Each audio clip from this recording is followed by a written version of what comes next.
Salut les ratopotes et bienvenue dans cette deuxième partie dédiée à la nourriture adaptée pour les rats.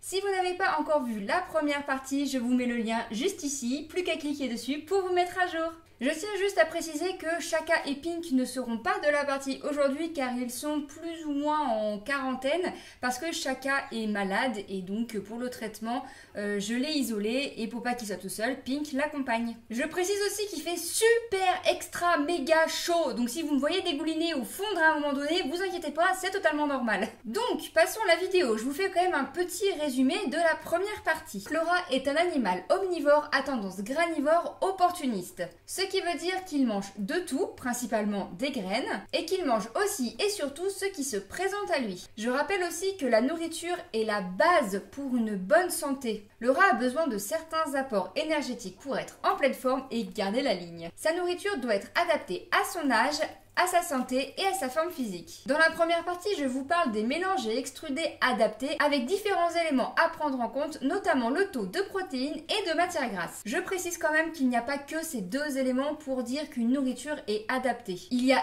évidemment plusieurs autres éléments. Dans la première vidéo, j'ai fait au plus simple pour que ce soit facile à comprendre, accessible à tout le monde et je vous ai mis plusieurs idées de créateurs et de croquettes pour que vous ayez le choix. Si le détail sur la nourriture vous intéresse, n'hésitez surtout pas à me le dire et je verrai pour faire une petite vidéo un peu plus approfondie sur le sujet. Petit aparté terminé, entrons directement dans le vif du sujet en commençant par le frais.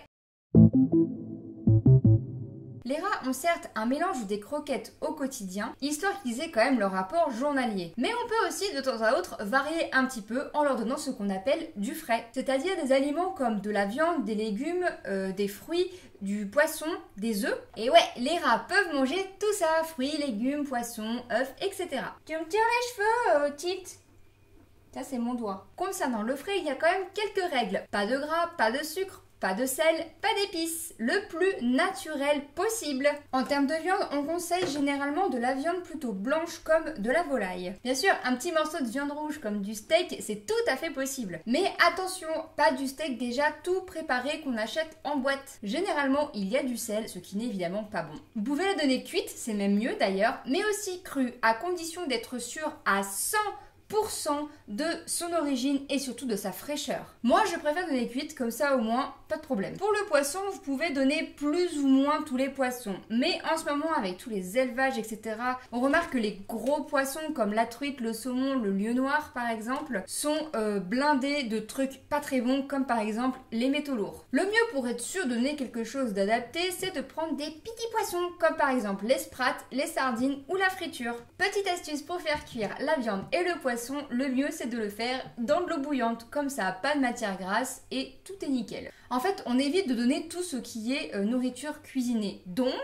interdiction de donner vos restes de repas. Concernant les fruits et légumes, en gros, vous pouvez donner de tout, ou presque. Tomates, concombres, salades, poivrons, champignons, pêches, pastèques, melons, endives, épinards, avocats, myrtilles, groseilles, fraises, framboises, kiwis, raisins, pommes, poires, figues, cerises, mirabelles, noix, noisettes, carottes, radis, betteraves, brocolis, courgettes, haricots verts. Bref, vous avez largement le choix. On préconise quand même des fruits et légumes de saison. Donc par exemple, on évite les fraises ou les concombres en plein hiver. Bio, de préférence, et surtout bien lavé. Je précise bio et bien lavé car le mieux c'est quand même de donner avec la peau, car c'est là où on retrouve tous les éléments nutritifs du fruit ou du légume. Ça peut paraître un peu abusé en termes de précaution, mais je rappelle que le rat n'a pas vraiment les bonnes défenses immunitaires pour résister à tout ce qui est pas bon. Et aussi qu'ils sont vaccinés contre rien. Donc, vaut mieux prévenir que guérir. Puis de toute façon, ingérer un petit coup de désherbant ou de pesticides, généralement, c'est pas trop conseillé.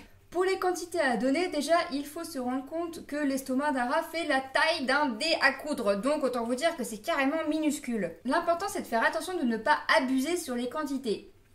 Pas comme moi, par exemple, qui ai tendance à en mettre beaucoup trop. Vous avez en gros deux solutions. Soit vous en donnez quotidiennement, c'est-à-dire tous les jours, mais alors un tout petit morceau, genre la taille d'un ongle de petit doigt. Soit 2 à 3 fois par semaine, en un petit peu plus grande quantité, toujours sans abuser. Quand vous en donnez, essayez d'avoir quand même quelque chose d'assez varié, de pas donner toujours la même chose. Avoir un petit peu de fruits, un petit peu de légumes, un petit peu de protéines. Quand vous donnez des doses un peu plus conséquentes, évitez de donner le mélange ou l'extrudé, c'est-à-dire la nourriture quotidienne.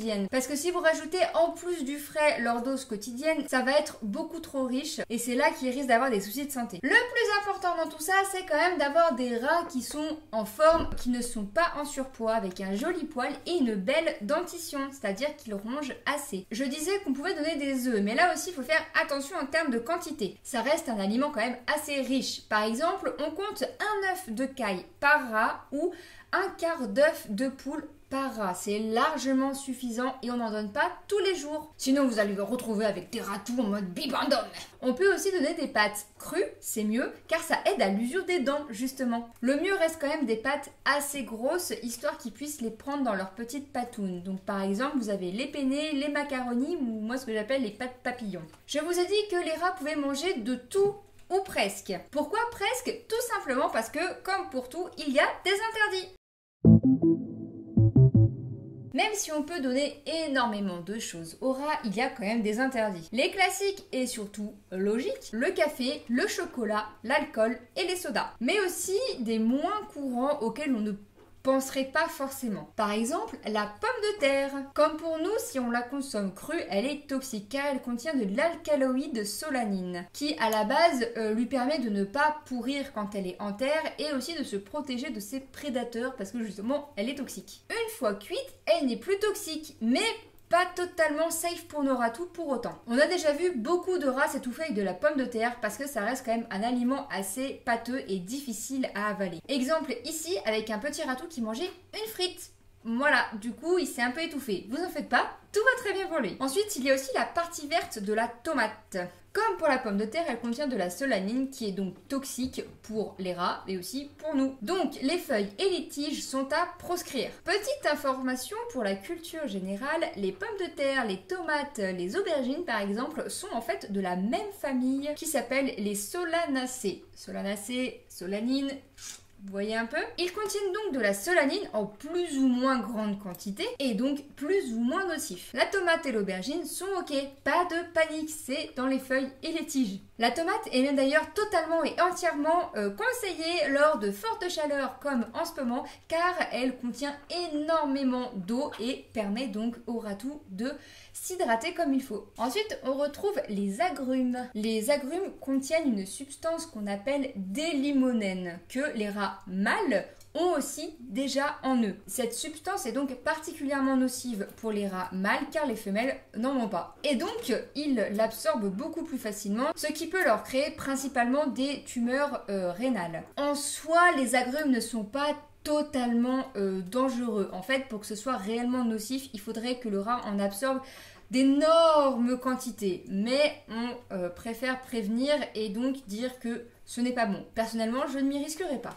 Ensuite, on retrouve le lait de façon générale, car il est très mal digéré par la plupart des animaux, même nous au final. Donc tout ce qui est yaourt et fromage par exemple sont à utiliser avec extrême parcimonie. En plus, les fromages à pâte molle comme le camembert par exemple ont de très gros risques d'étouffement et de toute façon les produits laitiers en règle générale empêchent l'action des antibiotiques si votre rat est sous traitement par exemple. Donc au final c'est totalement inutile. À la limite, un petit bout de fromage comme le comté ou le gruyère de temps en temps, ça fait pas de mal, ça fait plaisir, mais alors vraiment un tout petit bout rititi. Ensuite, on voit le pain, tout ce qui est pain de mie, pain classique, pain au lait, car souvent salé ou sucré. Et il y a surtout un très gros risque d'étouffement car c'est quand même un aliment très mou. On compte aussi la biscotte car comme le pain, une fois dans la bouche avec la salive, elle se ramollit énormément et le rat peut s'étouffer. Il faut aussi faire attention aux pépins. Par exemple, les pépins de pommes ou de poire sont très nocifs, contrairement aux pépins de raisin qui sont même plutôt bénéfiques pour les rats. Je verrai aussi pour vous faire une petite vidéo sur ce qu'on appelle les alicaments. Attention quand même si vous voulez donner des pépins. Demandez toujours confirmation à savoir si c'est bon ou non, on sait jamais. Bien sûr, cette liste n'est pas exhaustive, mais je peux pas tout dire dans une seule vidéo, ce serait beaucoup trop long. Quand vous n'êtes pas sûr qu'un aliment soit adapté, regardez toujours sur internet, demandez sur des groupes Facebook, sur des forums, sur des pages, sur des sites internet dédiés aux rats si l'aliment est bon ou pas. Si vous n'avez pas une réponse claire et nette, ne donnez pas, c'est mieux. Comme ça, vous ne prenez aucun risque inutile. Je pense qu'il y a déjà assez de choses variées que l'on peut leur donner. En parlant de faire plaisir à vos loulous, on va passer à la partie sur les friandises.